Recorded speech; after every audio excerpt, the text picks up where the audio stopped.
Bueno, pues vamos a ver nuestro último tema que hablamos de los inductores, concretamente lo que es la inductancia eléctrica. Bien, vemos que un inductor no es más que un conductor, sobre todo de cobre, que está enrollado sobre un núcleo que puede ser aire o algún núcleo ferromagnético. Y entonces aquí tendríamos lo que sería un inductor, que está pues dependiendo del número de vueltas, así como de la corriente que circula por él para producir el campo magnético.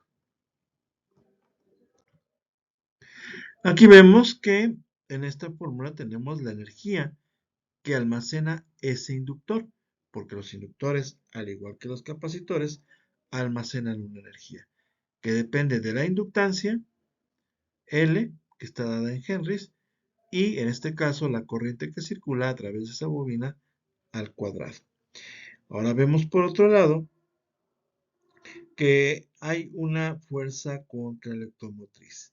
Es decir, como la bobina produce un campo eléctrico que se está expandiendo y contrayendo debido a la variación de la corriente con respecto al tiempo, entonces lo que estoy ocasionando en este caso es que la bobina se opone a ese cambio, por eso aparece el signo menos y se opone al cambio del flujo magnético con respecto al tiempo. Aquí vemos que también está relacionado con la inductancia y con la variación de la corriente con respecto al tiempo. Bien, por otro lado, aquí tenemos una bobina, tenemos esta bobina conectada en serie con una resistencia para permitir el flujo de la corriente. Obviamente, si yo conecto un conductor directamente a una fuente de energía, produzco un cortocircuito, por eso pongo la resistencia y entonces veo el flujo de corriente y el campo magnético, ¿sí?, que se está produciendo en esta bobina. Muy bien, entonces este campo magnético denotado por la B grande, vemos que es un vector y va a estar expandiéndose y contrayéndose dependiendo de la corriente que circule a través de él. Tengo una corriente máxima, una expansión máxima del campo magnético. Si esta disminuye, disminuye el campo magnético. Aquí observamos que esta eh, energía que se produce está en función del número de vueltas, ¿sí?, y de la variación del flujo con respecto al tiempo. O también depende de la permeabilidad del medio, el número de vueltas al cuadrado, la sección transversal o área del conductor que se está formando en la bobina y por la variación de la corriente con respecto al tiempo. Bien, y entonces aquí tendríamos un circuito básico donde vemos que el voltaje en una bobina está dada por la inductancia y la derivada de la corriente con respecto al tiempo. Como les decía, esta variación es lo que hace que se expanda o contraiga el campo magnético y por lo tanto se almacene la energía. Bueno, pues aquí tenemos, al igual que los capacitores y las resistencias, lo que sería agrupamientos en serie de las bobinas. Aquí vamos a ver que la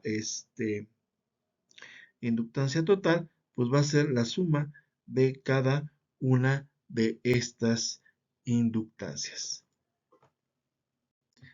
Mientras que en paralelo aplicaríamos el recíproco de la inductancia total, sería igual a la suma de los recíprocos de cada inductancia, o lo que sería la suma de la inversa de las inversas, al igual que en las resistencias. Bueno, algunos componentes inductores, ese es el símbolo que se utiliza por lo general, y algunos tipos de bobina, ¿no? Aquí hay una que se parece a resistencias y entonces hay que tener cuidado para no confundirlas. Y hay bobinas que son enrolladas aquí en un núcleo, unas que parecen hasta capacitores, como estas de aquí, pero que al final de cuentas son bobinas. Las bobinas son utilizadas en el caso de los sistemas computacionales, pues me pueden generar lo que sería un oscilador para los pulsos de reloj o los puedo utilizar para acoplar impedancias. en lo que serían las interfaces. Bueno, aquí tenemos un inductor de núcleo de aire. Observamos que su núcleo pues está vacío, ¿verdad? No hay un elemento en él. Y vemos que se utiliza mucho en los circuitos de radio, TV o transmisores, ¿no? En el caso de los bobinas que tienen núcleo de hierro, pues son más bien como para lámparas. Por ejemplo, las antiguas lámparas fluorescentes usaban un balastro y utilizaban una bobina con núcleo de hierro. Algunos núcleos de hierro, como este utilizado en los transformadores de ferrita.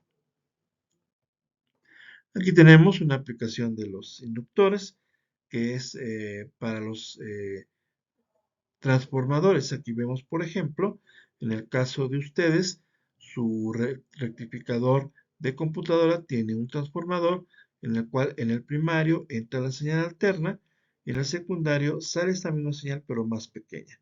Al conectarle un circuito rectificador a través de semiconductores, que serían los diodos, ¿verdad?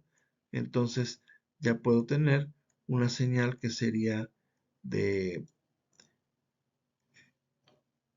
rectificada de esta forma, y cuando se coloca un capacitor, entonces esta señal tiende a ser una línea recta debido al efecto de carga y descarga del capacitor. Esto lo verán ya en circuitos electrónicos.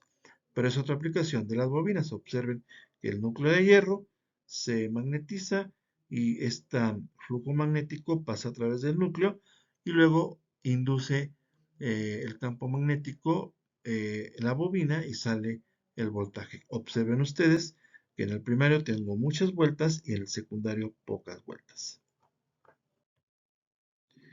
Bueno, aquí tenemos inductores multicapa.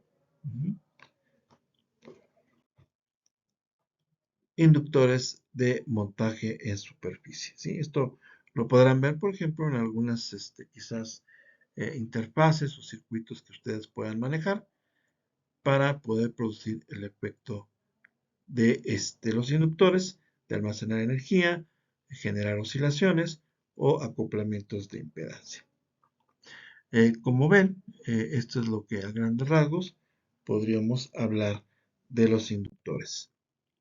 Aquí hay una bobina toroidal, ¿sí? En este caso utilizado en circuitos como filtros o para transformadores también. Hay unos que podrán ver en algunas placas muy pequeñitos, es la idea, ¿no? Usarlos como transformadores. Y bueno, tenemos las bobinas variables, ¿sí?